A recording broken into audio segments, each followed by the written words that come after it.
Hello বন্ধুরা, সবাই কেমন আছো? আমার ঘরকন্যা চ্যানেলের আরেকটি ব্লগে তোমাদেরকে জানাই স্বাগত। তোমাদেরকে আগের ব্লগে বলেছিলাম নেক্সট ডেস্টিনেশনটা জানাবো এই ব্লগে। তো আজ হাজির হয়ে গেলাম সেই ডেস্টিনেশনের মিনি ব্লগ নিয়ে। তো আজ যাচ্ছি আমরা নীলগিরি পর্বতের সবথেকে হাইয়েস্ট পর্বত। আমি জানি তোমরা সবাই এতক্ষণে গেস করে নিয়েছো। আমি নামটা বলে দিচ্ছি, দোডাবেট্টা পিক, যা 2637 মিটার উঁচু। ভাবা যায়, আমি যখন শুনেছিলাম আমি সত্যিই অবাক হয়ে গেছিলাম, এতটা উঁচু। যাই হোক, কথা বলতে বলতে দোডাবেট্টা পিকে অলরেডি পৌঁছে গেছি। আর ভেতরে যাওয়ার পথে চারধার দিয়ে বসেছে প্রচুর দোকানের সমাহার, আর প্রচুর লোকের কেনাকাটা যেন উপচে পড়েছে সেখানে। তার মাঝেই চোখে পড়ে গেল এখানে চাষ করা বেবি গাজর আর বেবি মূলো। তারপর আর কি, এগিয়ে আর একটু ভেতর দিকে যেতেই চোখে পড়ল এই দোডাবেট্টা পিকের চারধার দিয়ে ঘেরা জঙ্গল। উফ, কি সুন্দর! চারপাশে নৈসর্গিক সৌন্দর্য দেখে যেন মন মুগ্ধ হয়ে গেল। এখানেও ঠিক লোকেদের ভিড় উপচে পড়েছে।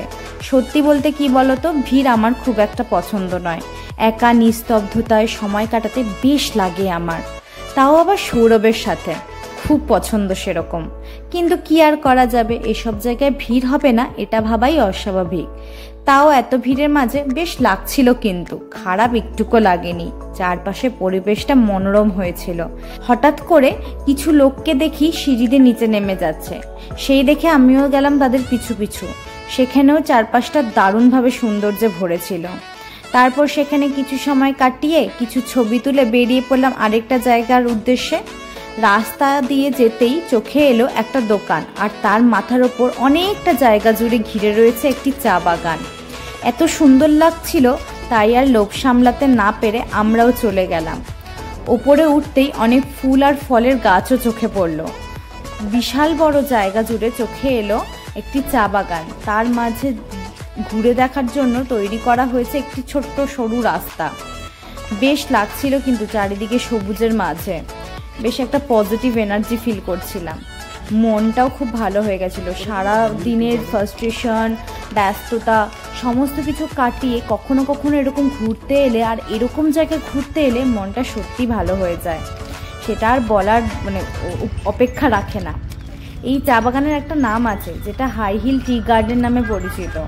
তারপর ওখানে আর বেশি দেরি করলাম না, তারপর বেরিয়ে গেলাম উটি চা আর চকলেট ফ্যাক্টরি ভিজিট করার জন্য। কিন্তু চলে এসেছি চা আর চকলেটের ফ্যাক্টরিতে।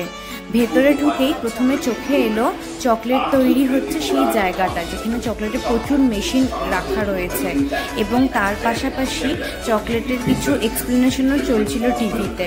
তো সেটা শুনে একটু এগোতেই নানা রকম চকলেটের মেশিনগুলো দেখতে দেখতে এক্সপ্লেনেশনটাও শুনছিলাম। তোমরা একটু শোনো।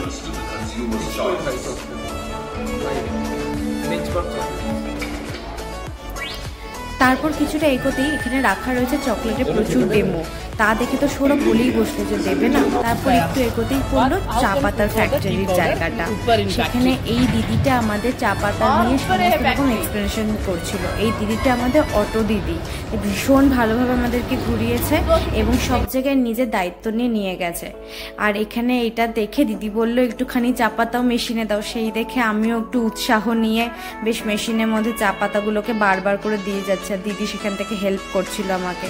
ভালো লাগছিল। কিন্তু ঘোরার সাথে সাথে যদি এরকম কিছু কিছু অভিজ্ঞতা একসাথে নেওয়া যায় তাহলে বেশ মজাই লাগে। আর আমাকে দেখে সৌরভও এতটাই উৎসাহিত হয়ে গেছিল যে ও গিয়ে চা পাতাগুলো মেশিনের মধ্যে দিতে শুরু করলো।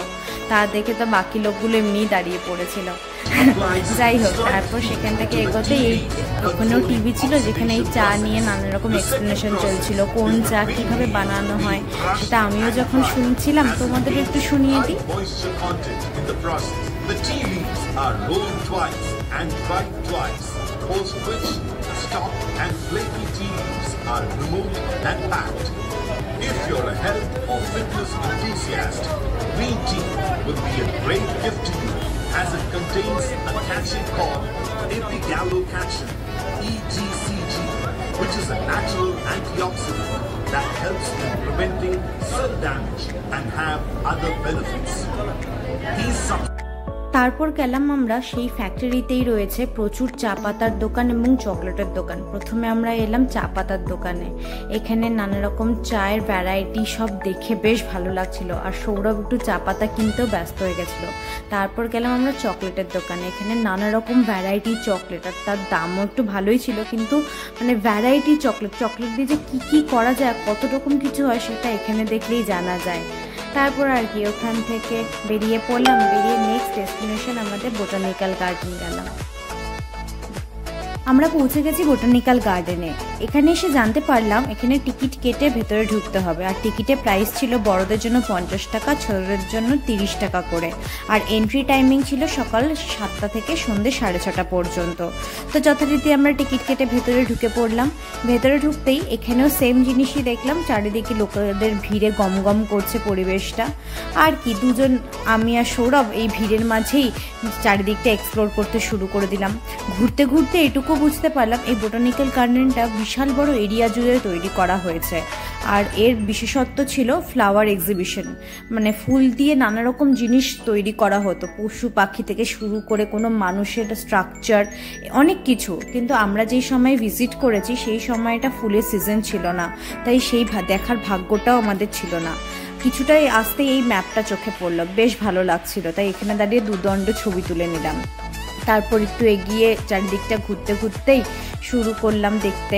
তার এছাড়া অনেকের মুখে শুনছিলাম এখানে 200 কোটি বছরের পুরনো গাছ প্রেজেন্ট আছে, কিন্তু সেরকম তো গাইড কেউ ছিল না যে দেখিয়ে দেবে এটা সেই গাছ ওটা সেই গাছ।